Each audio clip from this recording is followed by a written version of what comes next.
누가복음 3장을 우리가 읽었습니다.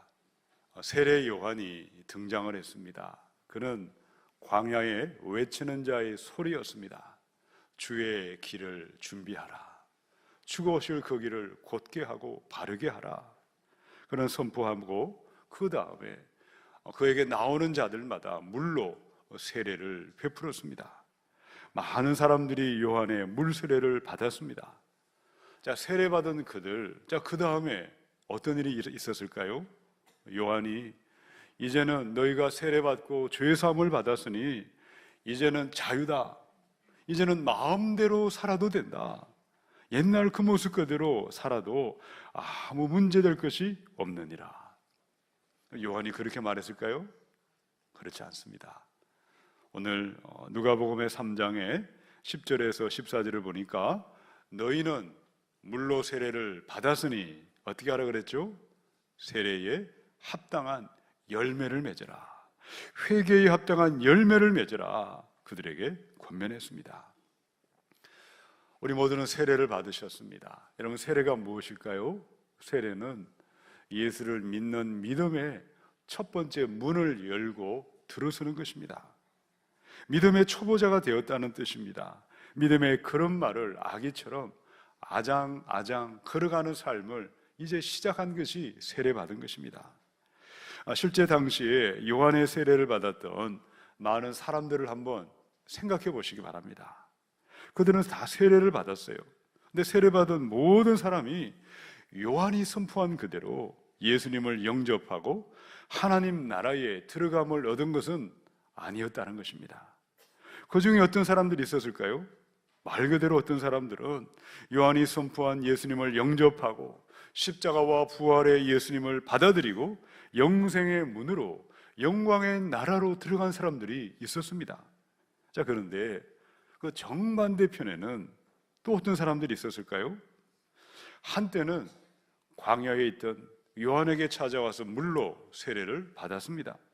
한때는 요한이 선포했던 예수님을 보았고 예수님을 만났습니다. 골고다의 십자가와 부활의 사건과 다 들었고 다 알았습니다. 근데 결과는 무엇이었죠? 예수님을 거절했습니다. 천국을 원하지 않았습니다. 마귀의 도구가 된 사람, 하나님의 원수가 된 사람들이 나타나고 말았다는 것입니다. 저와 여러분도 세례를 받으셨습니다. 세례받은 우리의 모습은 어떠하십니까? 우리도 예외가 없습니다. 마찬가지라는 거죠. 이 시간 예배하는 많은 분들이 이미 교회를 출석하고 계시고 예배하고 계시고 다 세례받은 성도님들이십니다. 그러나 세례를 받으셨지만, 직분도 받으셨지만 주 오실 그날에 우리 예수님과는 아무 상관이 없는 분들도 있을 수가 있습니다. 예수 그리스도 다시 오실 그때에 기쁨과 감사로 영광으로 그날을 맞이하지 못하고 수치와 절망과 탄식과 고통 가운데 그날을 맞이할 사람도 분명히 있다고 말씀하셨습니다. 이 대림절을 보내며 우리의 모습이 마땅히 어떠해야 되겠습니까? 회개에 합당한 열매를 맺읍시다. 예수님 다시 오실 그때에 영광의 예수님을 맞이하고 준비하십시다. 기쁨과 감사와 영광 중에 다시 오실 예수님을 맞이하시며 찬양하며 경배하며 영광의 그날을 맞이할 수 있기를 축원합니다. 우리 예수 그리스도 반드시 다시 오십니다. 주 오실 그때에 기쁨으로 감사와 영광으로 예수님을 맞이할 사람들은 어떠해야 하겠습니까? 첫 번째 말씀이죠. 15절을 읽겠습니다. 시작. 백성들이 바라고 기다림으로 모든 사람들이 요한을 혹 그리스도신가 심중에 생각하니. 백성들이 바라고 기다렸는데 뭘 기다렸죠? 그들은 로마의 지배를 받고 있었습니다. 이스라엘은 다윗의 자손으로 오실 메시아 그리스도가 오시기를 기다렸습니다. 메시아가 오시면 우리의 고통은 끝이 날 것이다. 메시아가 오시면 이 민족이 회복이 될 것이요 영광의 그날이 시작될 것이다. 오매불망 메시아를 기다렸습니다. 자, 그리하여 모든 사람의 마음과 생각이 어디로 모아졌을까요? 혹시 세례 요한이 우리가 그렇게 기다리던 그리스도가 아닐까, 세례 요한이 메시아가 아닐까를 생각했던 것이죠. 실제로 요한복음의 1장 19절 20절을 보니까요, 유대인들이 예루살렘에서 제사장들과 레위인들을 요한에게 보내어 내가 누구냐 물을 때에 요한의 정언이 이러하니라. 요한이 드러내어 말하고 숨기지 아니하니 드러내어 하는 말이 나는 그리스도가 아니라. 여러분, 요한은 누구일까요? 그는 왜 이 땅에 태어났습니까? 요한복음 1장 23절에 선지자 이사야의 말과 같이 주의 길을 곧게 하라고 광야에서 외치는 자의 소리로라. 요한은 예수님이 그리스도요 메시아요 하나님이심을 증언하기 위해서 먼저 부름받았습니다. 요한은 그리스도가 아니었습니다. 여러분, 메시아요 그리스도는 누구십니까? 요한이 선포한 그대로 나사렛 예수 그리스도십니다. 왜 예수님이 메시아가 되시고 왜 예수님이 그리스도이신 이유는 도대체 어디에 있을까요? 자, 16절에 요한이 이야기했죠. 함께 읽어보십시다. 시작. 요한이 모든 사람에게 대답하여 이르되 물로 세례를 베풀거니와 나보다 능력이 많으신 이가 오시나니 나는 그의 신발 끈을 풀기도 감당하지 못하겠노라. 그는 성령과 불로 너희에게 세례를 베푸실 것이요. 아멘. 요한은요, 자신의 사명이 무엇인지, 내가 왜 이 땅에 태어나서 내 삶의 목적이 무엇인지, 나의 위치가 무엇인지를 분명히 알았고 정확하게 알고 있었습니다. 나는 그리스도가 아닙니다. 나는 주의 오실 길을 준비하는 광야에 외치는 자의 소리입니다. 왜 요한이 그리스도가 아니고 예수님이 그리스도이심을 선포했을까요? 요한의 세례는 물 세례에 불과했습니다. 예수님은 어떤 분이십니까? 예수님은 성령과 불로 믿는 자마다 성령의 세례를 베푸시는 하나님이시기 때문입니다. 그리스도는 나보다 능력 많으신 분이십니다. 나는 그의 신발 끈조차 풀기도 감당치 못합니다. 요한은 참으로 겸손의 사람이었습니다.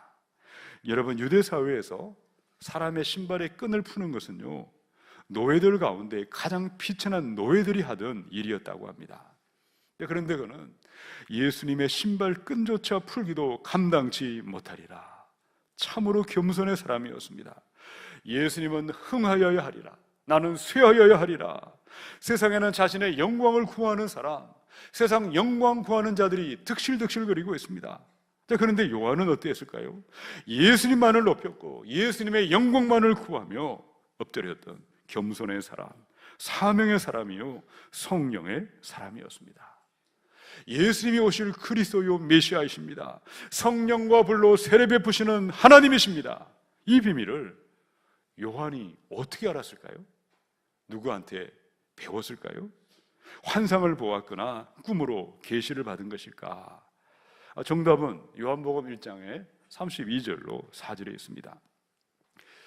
요한이 또 정언하여 이르되 내가 봄에 성령이 비둘기같이 하늘로부터 내려와서 그의 위에 머물렀더라. 나도 그를 알지 못하였으나 나를 보내어 물로 세례를 베풀라 하신 그이가 나에게 말씀하시되 성령이 내려서 누구 위에든지 머무는 것을 보거든 그가 곧 성령으로 세례를 베푸시는 이인 줄 알라 하셨기에 내가 보고 그가 하나님의 아들이심을 증언하였노라. 아멘. 여러분, 사명의 사람이요 성령의 사람이요 이 겸손의 사람이었던 세례 요한은 광야로 들어가서 날마다 말씀을 경청했고 말씀을 들었습니다. 말씀을 통하여 세례받으시는 예수님께 위로부터 성령이 임하시는 그 모습을 보았고 그리하여 예수님이 그리스도요 성령으로 세례를 베푸시는 구원자가 되심을 계시의 말씀을 통하여 깨달았고 알았다는 것입니다.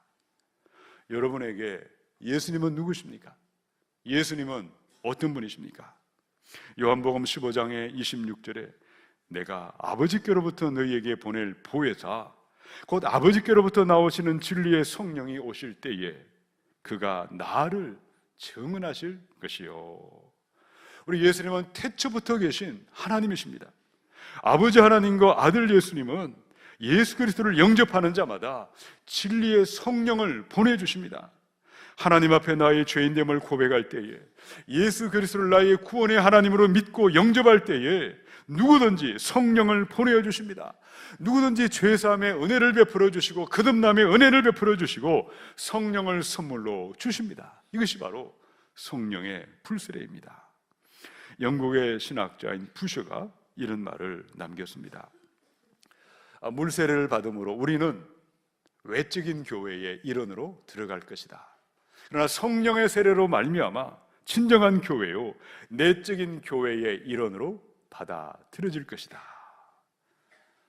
저와 여러분의 세례는 어떠하십니까? 언젠가 누군가로부터 다 물세례를 받으셨을 것입니다. 가끔은 심각한 표정을 짓고 목회자를 찾아오는 분들이 계십니다. 목사님, 제가 아무개 목사로부터 몇 년도 몇 월 며칠 어느 교회에서 세례받았습니다. 그런데 그 목사가 변질되어 버렸습니다. 인사간 소리를 하고 있고 엉터리 복음을 전하고 있고 이단 시비가 붙었는데, 내가 그 목사에게 받은 세례는 무효가 아닙니까? 가짜가 아닙니까? 다시 세례받게 해주세요. 그러나 그럴 필요는 전혀 없습니다. 세례는 사람 아무개가, 목사 아무개가 여러분에게 세례를 주는 것이 아닙니다. 누가 주실까요? 성부와 성자와 성령, 삼위일체 하나님의 이름으로 세례받으신 줄로 믿습니다. 여러분이 참되게 세례를 받으셨다면, 참되게 예수님을 영접하셨다면 누구든지 세례받는 자마다 죄사함의 은혜를 베풀어 주시고 속죄함의 은혜와 함께 성령을 선물로 주시는 성령의 세례를 베풀어 주십니다. 여러분, 교회는 세례 공동체입니다. 물로 세례를 받으시고 성령의 세례를 받은 사람들이 모여있는 곳이 교회입니다. 우리의 세례가 물 세례로 끝나는 사람이 아니라 성령의 세례를 받은 자들로 확정되고 나타나야 할 줄로 믿습니다. 하늘의 참된 교회로 들어가는 사람들, 주 오실 그날 영광 중에 주님을 맞이할 사람들은 어떤 사람들이겠습니까? 요한복음의 16장 7절로 8절입니다. 그러나 내가 너희에게 실상을 말하노니 내가 떠나가는 것이 너희에게 유익이라. 내가 떠나가지 아니하면 보혜사가 너희에게로 오시지 아니할 것이요, 가면 내가 그를 너희에게로 보내리니 그가 와서 죄에 대하여 의에 대하여 심판에 대하여 세상을 책망하시리라. 참되게 세례를 받으셨다면, 성령의 세례를 받으셨다면 성령님은 말씀을 통하여 죄와 의와 심판에 대하여 깨닫게 하시고 우리를 책망하십니다. 날마다 성령을 통해서 말씀을 들으시고 말씀을 따라가십시다. 죄를 깨닫게 하실 때에, 죄에서 떠나라고 말씀하실 때에 죄에서 나오십시다.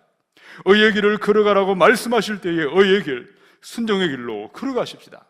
그리하여 우리 주 오실 그날에 우리의 세례가 물 세례로 끝나는 사람이 아니라 성령의 세례를 받은 사람들로 말미암아 주 오실 그날 영광 중에 주님을 맞이할 수 있기를 주님의 이름으로 축원합니다. 우리 두 번째 17절을 읽겠습니다. 시작. 손에 키를 들고 자기의 타작 마당을 정하게 하사 알곡은 모아 곡간에 들이고 쭉정이는 꺼지지 않는 불에 태우시리라. 아멘. 2000년 전에 유대 백성은 그리스도 메시아를 기다렸고 기다렸습니다. 구원하실 메시아 그리스도는 누구십니까? 세례 요한이 아니었습니다. 요한은 주의 길을 준비하며 주의 길을 바르게 함으로 예수님을 증거했던 광야에 외치는 자의 소리였습니다. 오직 예수님만이 구원의 하나님이십니다. 예수님만이 그리스도요 메시아이신 줄로 믿으시기 바랍니다. 여러분, 예수님만이 우리에게 성령의 세례를 베풀어 주시기 때문입니다. 자, 또한 세례 요한이 선포했던 예수님은 누구실까요? 손에 뭘 들고 있죠? 키를 들고 계시다. 타작마당을 정결하게 하시는 심판의 하나님이시고 재림의 하나님이십니다. 자, 키가 무엇일까요? 저도 어릴 때 손에 키를 들고 이렇게 한번 사용했던 기억이 있습니다.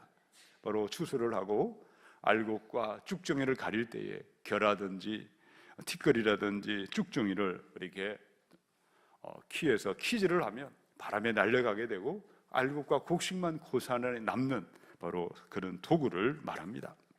지금 예수님은 손에 키를 들고 계십니다. 키를 들고 자신의 타작마당을 깨끗하게 하시고 정결하게 하신다. 여러분, 타작마당은 무엇일까요? 교회가 타작마당입니다. 지상의 교회는 누구나 아무나 들어올 수 있습니다. 아무개는 우리 교회에 올 수 없어. 아무개만이 우리 교회에 올 수 있다고 그렇게 말할 교회는 세상에 어떤 교회도 없습니다. 누구든지 원하기만 하면 교회에 출석할 수 있고 원하기만 하면 교회에 등록할 수가 있습니다. 그런데 언제까지나 그리할 수는 없다는 것이죠. 주의 날이 될 때에 예수님은 알곡은 모아 곡간에 들이시고 쭉정이는 불에 태워 심판하십니다. 알곡은 무엇일까요? 쭉정이는 무엇입니까? 알곡은 물 세례와 함께 성령의 세례를 받은 사람들입니다. 예수님을 사랑하고 예수님을 경배하고 예수님만을 예배하는 성도들입니다. 알곡은 모두 곡간으로 천국으로 인도해 주십니다. 그럼 쭉정이는 누구일까요? 불신자들이겠죠. 형식적인 교인들, 쾌락과 세상에 매여 있는 사람들입니다. 성령을 따라가는 순종이 없습니다.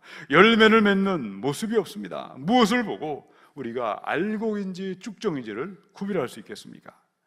사람은 언제나 큰 모습을 봅니다. 옷차림을 보고 외모를 보죠. 근데 하나님은 언제나 마음의 중심을 보십니다. 오로지 마음만을 보십니다.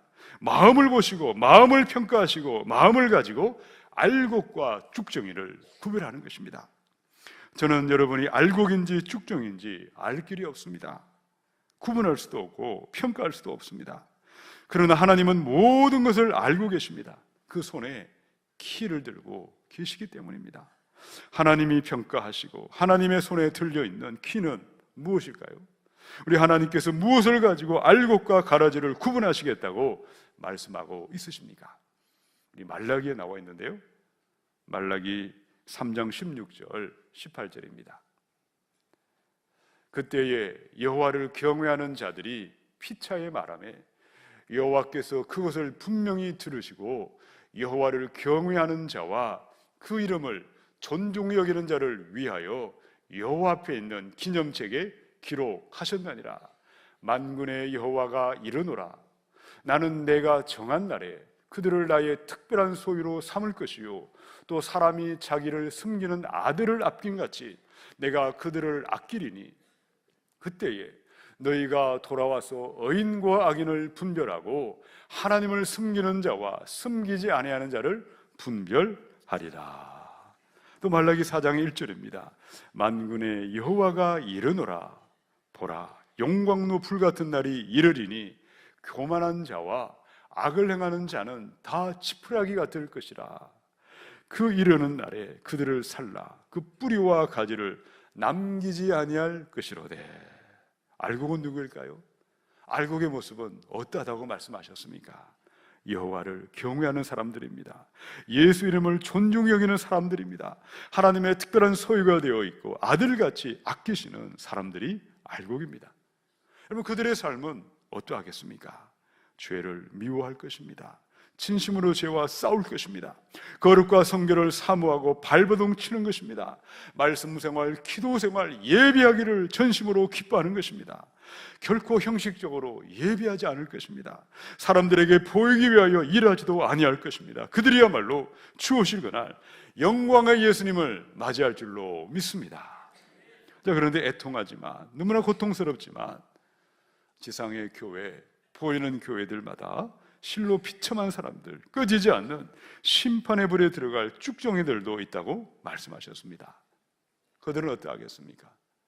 의도적으로 회개하기를 거절할 것입니다. 진리 되신 예수님을 악하게 그릇되게 사용할 것입니다. 죄가 죄인 줄 알면서도 죄에서 떠나지 않습니다. 세상의 것에 집착합니다. 땅의 것에 목을 메고 있고 땅의 것을 애타하며 그것을 바라보는 것입니다. 성경은 그들이 맞이할 형벌의 날이 있을 것이다. 불타는 심판의 날이 있다. 영원히 불이 꺼지지 않는 영원한 불못에 들어갈 것이라고 말씀하고 있습니다. 여전히 많은 사람들은요, 지옥의 형벌은 존재하지 않는다 주장하고 있습니다. 지옥은 없다. 사랑의 하나님이 어떻게 그 불타는 지옥을 만들 수가 있느냐? 이유가 무엇이냐?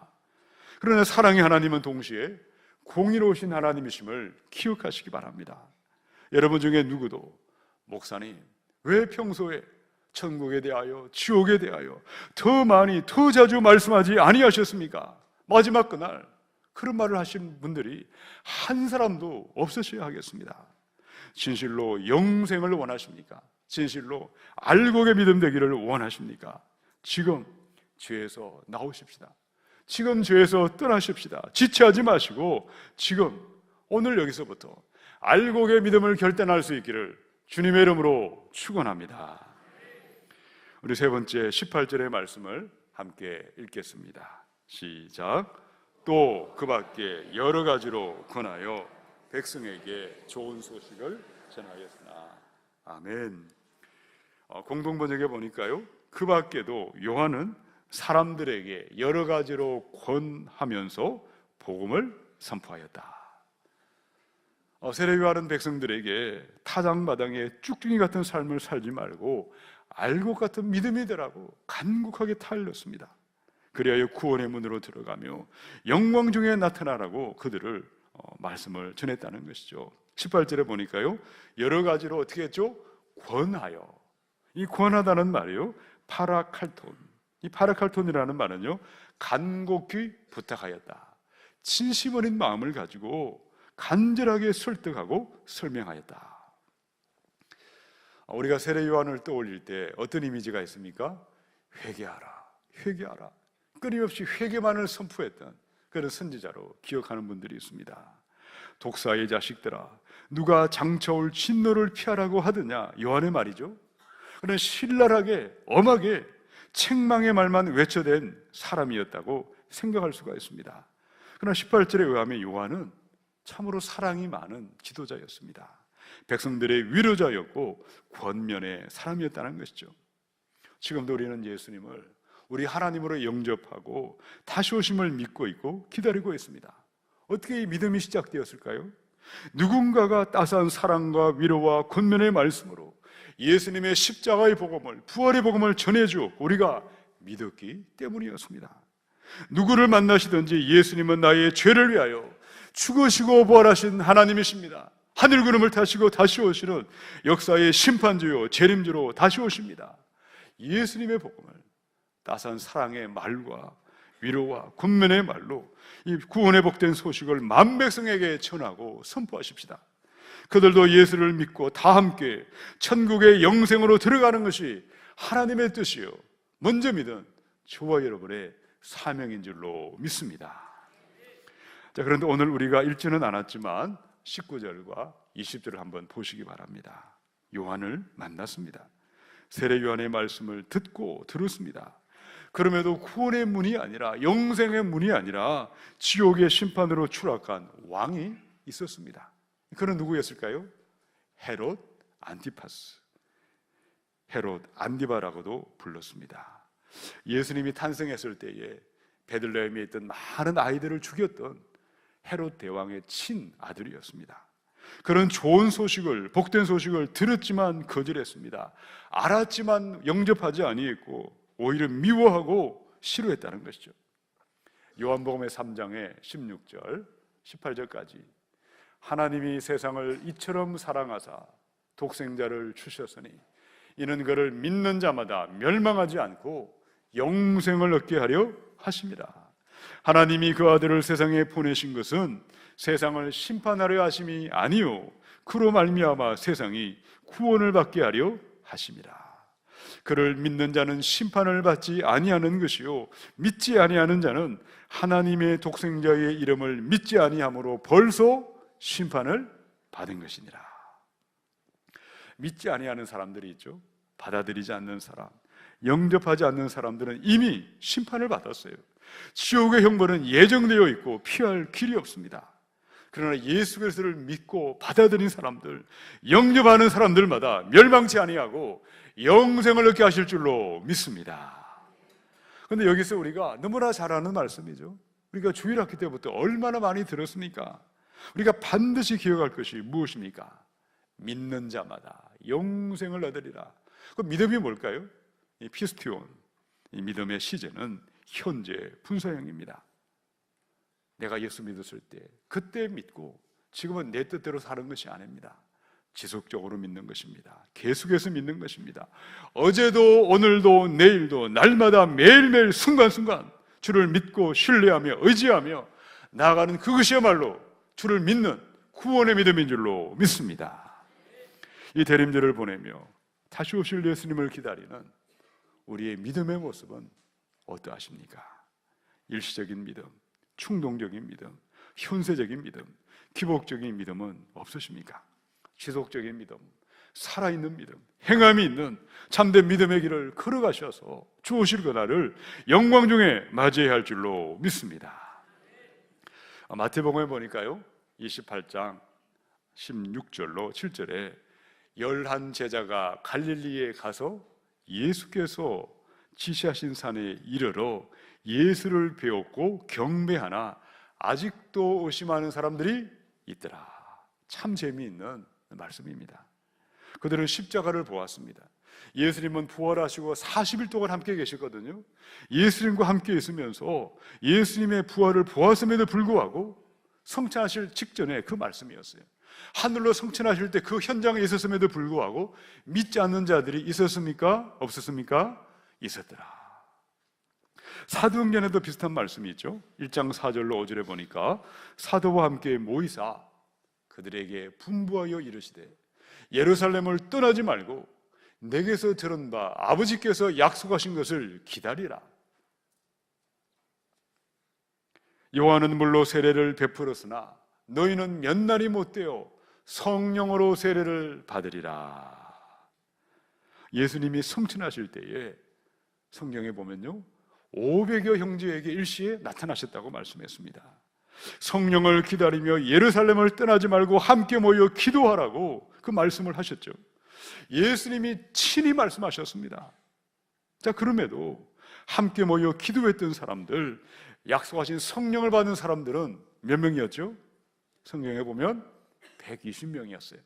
마가의 다락방에 모여있던 120명에게 성령이 임했죠. 자, 그러면 나머지 380명은 어디로 갔을까요? 어디에 있었습니까? 약 25%, 4분의 1만이 함께 모여 순종하며 기도하다가 성령의 세례와 성령의 충만을 받은 것입니다. 말씀을 준비하다가 예수님의 씨 뿌리는 비유를 한번 생각해 보았습니다.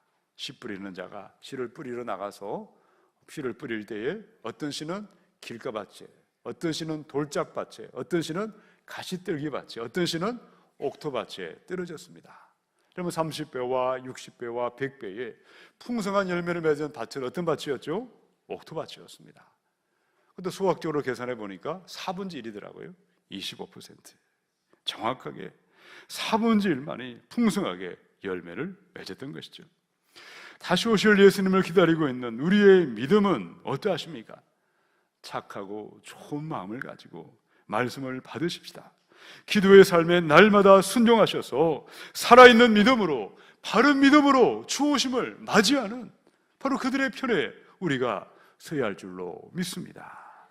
우리 디모데전서 4장의 16절을 함께 읽어보십시다. 시작. 내가 내 자신과 가르침을 살펴 이 일을 계속하라. 이것을 행함으로 내 자신과 내게 듣는 자를 구원하리라. 아멘. 여러분, 예수를 믿는 우리 신앙생활의 본질과 핵심과 가장 중요한 것은 어디에 있을까요? 우리의 기도 생활, 말씀 생활, 예배 생활, 영적 생활을 어떻게 하라고요? 계속하는 것입니다. 주 오실 그날까지 끊임없이 자신의 몸을 처복종하며 주님이 주인 되는 삶을 계속하라. 특별히 기도의 자리를 계속하라고 말씀하셨습니다. 우리가 계속해서 기도함이 있을 때에 인본주의자의 신앙의 유혹에 넘어가지 않습니다. 기도의 자리가 있는 사람들은 언제나 하나님의 중심에 서서 신본주의 신앙의 길을 걸어갈 수가 있는 것입니다. 그 끝에 영광의 주님을 맞이할 것입니다. 여러분, 창세기부터 요한계시록까지 성령의 인물들을 한번 쭉 생각해 보시기 바랍니다.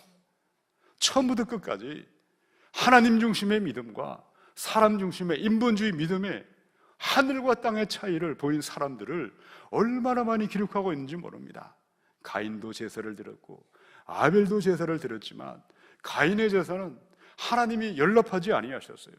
아벨의 제사를 기뻐하시고 흠양하셨더라. 자, 그리고 성경에 보면 동시대를 살았던 다윗과 사울 왕의 예배는 또 왜 그렇게 달랐을까요? 그리고 베드로와 가룟 유다의 삶도 왜 그렇게 차이가 났을까요? 사도 바울과 동시대를 살았던 사람이 구리장색 알렉산더였습니다. 그를 가리켜 악성 종양 같은 사람이었다고 말씀하고 있습니다. 왜 그런 차이가 나타나고 말았을까? 예루살렘 교회 안에 같은 날 7분의 집사님이 안수를 받으셨어요. 스데반 집사님, 순교자가 되었죠. 빌립 집사님, 위대한 전도자가 되었죠. 근데 니골라 집사님은 어떠하셨죠? 계시록에 보면 니골라 당의 괴수로 추락하고 말았습니다. 이 대림절을 보내는 우리의 삶이 어떤 모습이 되고 어떤 믿음으로 예수님을 맞이해야 하겠습니까? 주의를 하는 것이 중요하지 않습니다. 어떤 마음을 가지고 어떤 믿음을 가지고 하나님 중심의 믿음을 가지고 주의를 감당하시다가 주오실 그날을 맞이해야 될 줄로 믿습니다. 매일매일 생명의 말씀을 받으시고 말씀을 붙들고 기도의 제단으로 나아가시고 순간순간 성령님을 따라 성령의 힘과 능력과 지혜로 주님의 일을 감당하시다가 다시 오실 예수님 영광 중에 맞이할 수 있기를 주님의 이름으로 축원합니다. 함께 기도하겠습니다.